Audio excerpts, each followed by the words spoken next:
এরপর আল্লাহ তার 4 জন অবশিষ্ট পবিত্র ফেরেশতাকে জড়ো করবেন: জিবরাইল আলাইহিস সালাম, মিকাইল আলাইহিস সালাম, ইসরাফিল আলাইহিস সালাম এবং মালাকুল মউত।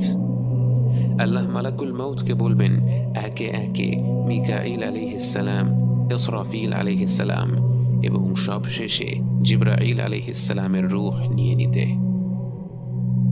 পরিশেষে আল্লাহ মালাকুল মউতকে হুকুম করবেন মৃত্যুবরণ করার জন্যে, এবং স্বয়ং মালাকুল মউত মৃত্যুবরণ করবে। কুল্লু মান আলাইহা ফান ওয়া ইয়াবকা ওয়াজহু রাব্বিকা যুল জালালি ওয়াল ইকরাম।